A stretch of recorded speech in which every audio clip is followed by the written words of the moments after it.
Hey guys, what's up? Welcome back to my channel. Today I want to talk to you guys about a video that I found, actually a couple videos that I found here on YouTube that were really interesting to me. And I wanted to do this because the girl that I found the video, her name is Cami Petyn. I may be saying her last name wrong, but she's a singer-songwriter, and she has a song called All My Friends Keep Dying from Drugs. It's a really powerful song. She has lost a lot of her friends due to overdoses and things like that, so she is now using her platform, and she has started making this series on her channel called For My Friends.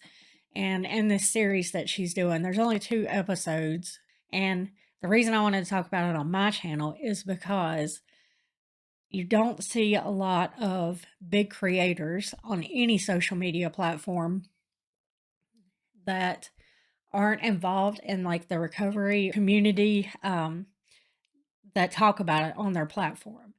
And what she is doing with her massive platform that she has, and taking people along her journey to like research into addiction and things like that, is massive. Like, she has such great potential to get the word out to so many people that maybe wouldn't have heard the message otherwise, or that, just hear all the misinformation in the news and they don't know any better.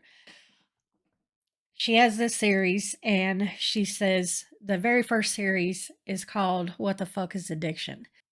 I watched both the episodes that she had, and today I just want to talk about the first one. One of her big things that she starts off with is, why isn't addiction talked about more? And when I first watched it, I was surprised, because I'm always surprised by the amount of people that think that substance use disorder, addiction, isn't being talked about, because it is. But then I kind of had to take a step back and realize that people exist inside their own circles in their life. And what I mean by that is, like, my whole world, for the most part, revolves around addiction and recovery and harm reduction and, all the stuff that you guys hear me talk about on this channel. And even though Cami has lost friends, her circle in her life doesn't necessarily, revolve the way like mine does, for example. It really just goes to show that people, exist inside their own circles in life. And there's a lot of people that think that this crisis that we have going on right now worldwide doesn't touch them, doesn't affect them. That's one of the reasons why I think that it's so important for people with big platforms to talk about stuff like this.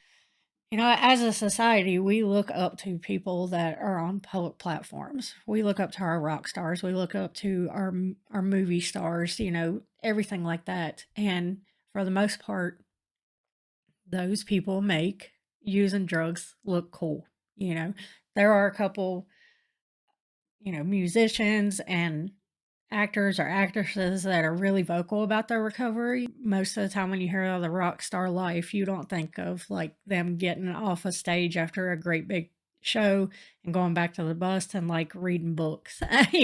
We think of rock stars and big actors and actresses as like having this party and lifestyle. And that's what portrays the image to all of us normal folks, that, doing all the drugs, drinking all the alcohol and all that is the cool thing to do.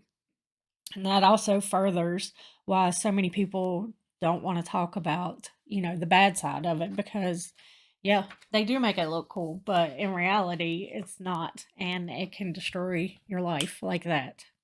That goes back to what I said about us putting people, in positions of power, quote unquote, up on a pedestal. We think that they know everything. We think, for whatever reason, that they're, bigger and greater and better than us. And for her to humble herself, in my opinion, and say, like, I didn't know that. She freely admits that. And you don't see a lot of people doing that, especially in this day and age, because people don't like to admit that they don't know stuff, right? They don't like to think or openly admit that the way they viewed things or what they thought was right about something was wrong. The first interview that she does in this episode is she talks to Dr. Nazenga Harrison. She is a physician. She's board certified in adult psychiatry and addiction medicine. She is the chief medical officer and co-founder of Eleanor Health. She is also the host of the In Recovery podcast. They talk about Gabriel Maté. If you guys don't know who he is, you should look him up. And then Dr. Harrison talks about how she hates the word partying and the difference between partying and recreational use. She says, I hate the word partying because it used to be when people would say, do you want to go out and party? It would be, let's go to a bar and drink a couple of beers, hang out with a bunch of people and play pool or something like that. And that was partying. And now when we say partying, we mean that we did all the pills, all the substances, we drank all the alcohol, and we blacked out and we don't remember that day at all. We wake up tomorrow and we're like, I just lost an entire day of my life, but hell yeah, let's go partying. That's how we think of partying now. It's a end all. When her and Cami are talking about this, she asked Dr. Nzinga, are there warning signs that we can pay attention to for ourselves or that we can pay attention to for our friends to keep them maybe from going from recreational use on into, full steam ahead into a full-blown addiction. She gives a little thing she calls it CAGE, CAGE. I'll put it up here on the screen. She explains that each letter stands for something. She said to just remember, the word CAGE. So the C in there is for if you start having thoughts, if you're a recreational user, but you start having thoughts of, should I cut down? So if you're out with your friends and you notice that it's like an every weekend thing, or it's starting to go from not just the weekends to the end of the week, and you start hearing that voice in the back of your mind say, should I cut down? That's one of the warning signs. Being annoyed.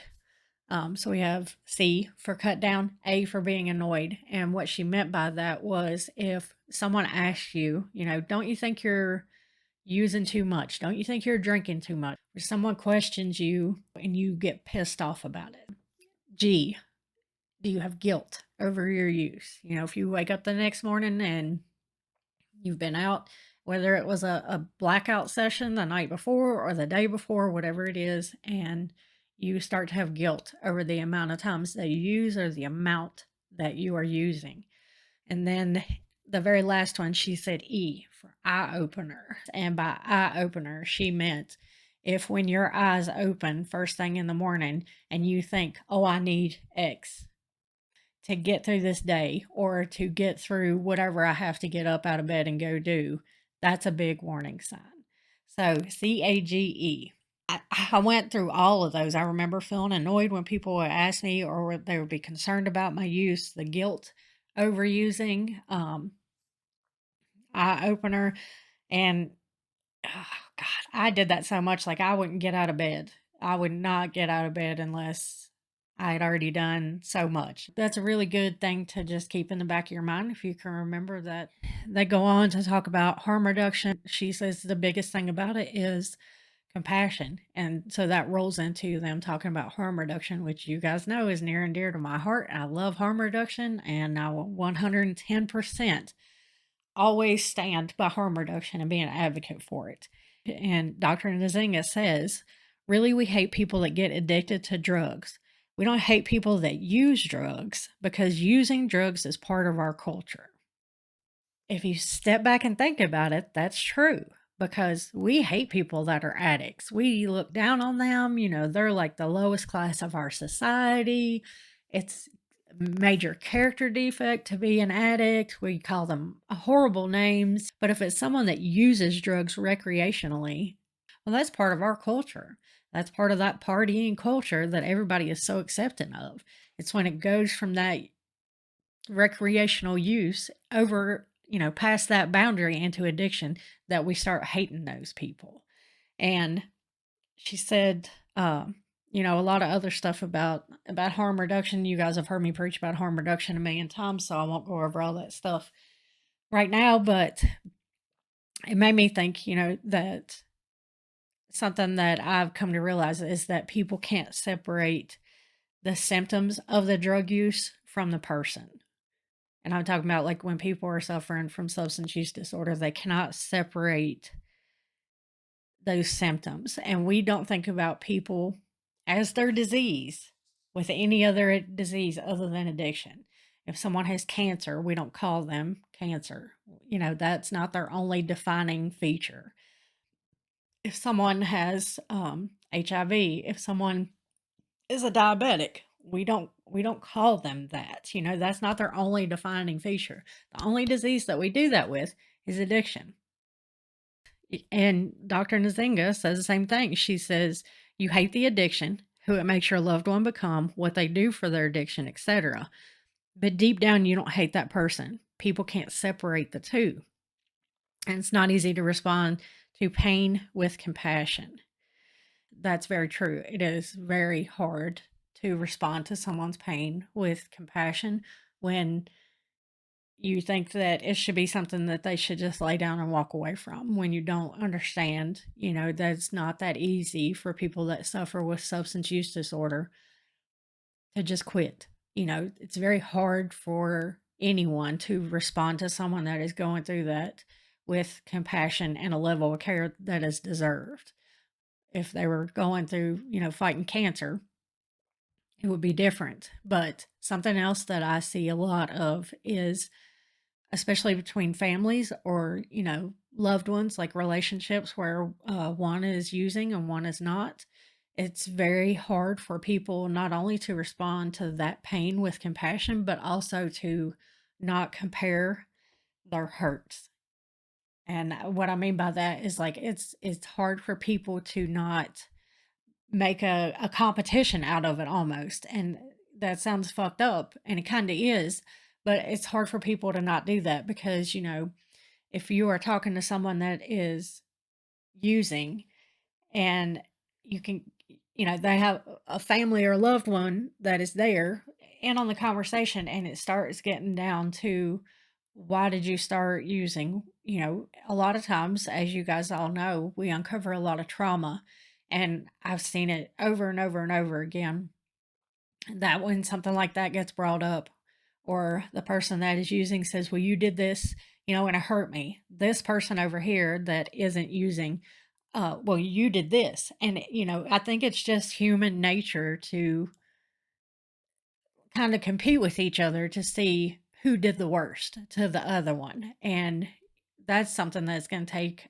all of us, people in general, years. It's going to take a long time for people to get rid of that way of thinking in their minds and reprogram how they react. Because, when someone tells you that you hurt them, a lot of times your knee jerk reaction is to be like, well, I wouldn't have done that if you hadn't done this. Dr. Nazenga also brings up really good points that Cami didn't know, and I kind of knew, but I wasn't sure of the complete validity of them, so I'm glad that she brought them up, and it reminded me to go and research them. And she says addictive disorders are more coded into your DNA than high blood pressure or type 2 diabetes. And, it is true. You can do a quick Google search and pull it up. She brings up a really good point. She said if you compare the relapse rates of addiction to high blood pressure, asthma, and diabetes, that they are almost the same, and that sometimes the relapse rates of addiction are better, meaning that less people relapse back into their addiction than they do, for all those other diseases that she talked about. And she brings up a good point at the end of it when she's getting ready to let Cami get off the phone, and she says, knowing all that we know about addiction now, who would choose that?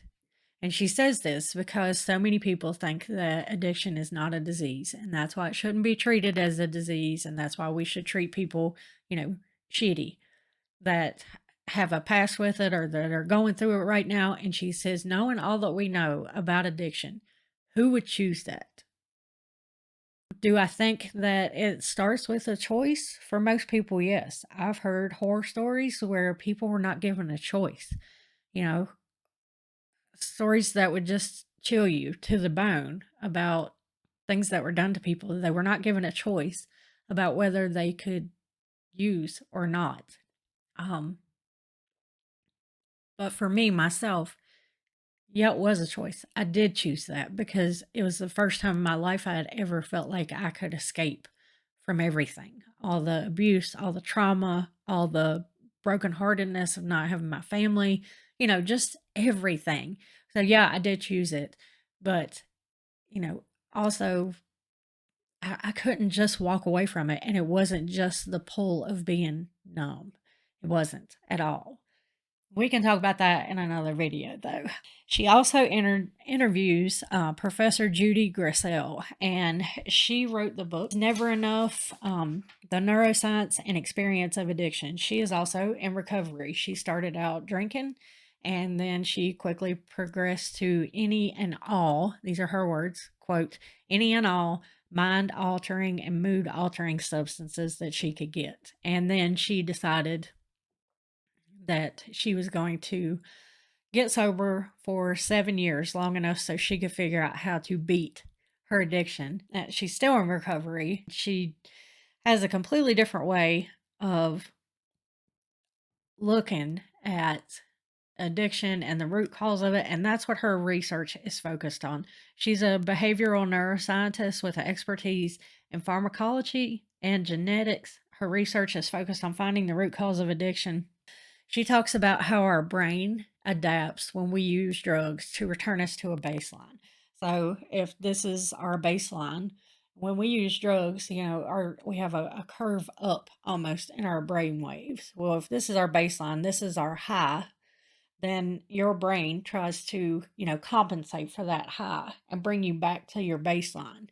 She says that specifically with opiates, we love the feeling when we first use them, and our brain tries to adjust and return us to our baseline, normal, thereby making us feel like shit without them. That's where your addiction comes in. And as your brain and the substance fight each other, your tolerance increases, along with your dependency, your cravings, etc. Then you experience the withdrawals and the cravings. The way that she explains it in her book is very easy to understand. The thing that I like about Cami is that she will show who she's interviewing, and she also shows her face so you can see her facial expressions. And watching someone realize that people who use drugs and have a chaotic relationship with them don't enjoy the high as long as everybody thinks we do, and that once you reach a certain point, we're not using substances anymore to experience that high. We're using substances so that we feel quote unquote normal and to keep us from being sick is something that it blows my mind to watch people have that realization and come over their face, because so many people think that we're just continually getting high. And for the longest time, again, speaking for myself and my personal fight with my substance use disorder, I can't remember the last time I got high and could feel it. And, even if I was only a couple days into my recovery, I would have the same answer for you, because you get to a certain point where your brain is trying to compensate that and, level you out, like Professor Grisel tells us. And you just keep upping your tolerance. So it doesn't matter. You just keep using more and more and more because your tolerance keeps going up and up and up. But even though your tolerance is going up, you still can't get high. And that's what people don't realize. Yeah, I write down, we start using and can feel the, benefits of our chosen substance, but then it quickly becomes a battle to just feel normal. We aren't experiencing the high anymore. So some would ask, why not stop? Because it is a literal battle. Our minds may want to stop, but our bodies are the first to turn on us with withdrawal. And then our brains begin to tell us that we need the substance, but that we can manage our use, that it won't be a chaotic relationship anymore.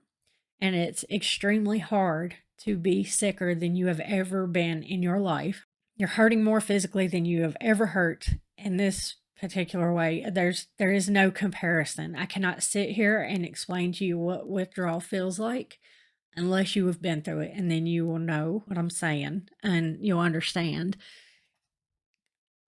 But it's so hard for someone to be that sick for so long. Gone really are the days where people could go through withdrawal for 3 to 5 days, and on the 6th day they were feeling better. With the stuff that we have out here now, we're seeing people go through very long, very extended withdrawals. I've seen people go through withdrawal for upwards of 20, 30 days. That's a very long time to go in that much pain and that much emotional and mental turmoil, and to know that there is a quote unquote cure that is very accessible to you. You just have to pick up the phone and call your dope dealer. So that's why so many people go back to that, because there's nothing that you can do when you're going through withdrawal that will take it away. You know, if you have the flu or if you have a cold, you go to the store and you get Dayquil and NyQuil. You may not feel 100% better, you may not feel like yourself, but it does give you some relief. And with withdrawal, it's really hard to find something that gives you relief. Not saying that there's not anything out there, but it's hard, especially if you're wanting to just, you know, quit cold turkey and not work through a maintenance program and work through a taper, or if you're doing it at home by yourself, because not all of us can just go to a clinic and get help with a detox. There are so many barriers to treatment for all of this that it's insane. And I don't think that people understand the battle that we fight when we stop using. You know, a lot of people don't realize how hard it is when they're saying, well, just quit, or why won't they just quit? It's not that easy. So that is it for today's video. I just wanted to share my thoughts. I will link Cami's video in my description box below, so you guys can go and check her out and tell her thank you for what she's doing, because she's doing a great thing. She has 500K. I mean, that's a lot of people that she could reach, and I would love to see more people like her doing exactly what she's doing. When we come back the next time, I do want to talk about episode 2 with you guys. And like I said, that's when she goes and interviews Theo. He is the CEO and the founder. He's also in recovery of endoverdose.org. And we will talk about that next time. Until then, you guys take care of yourselves. Take care of each other. If you need anything, don't hesitate to reach out to me. If you need Narcan or you need to be trained in how to administer Narcan, please don't hesitate to reach out. All of my stuff is in my description box, all my videos below, and I'll see you guys in the next one.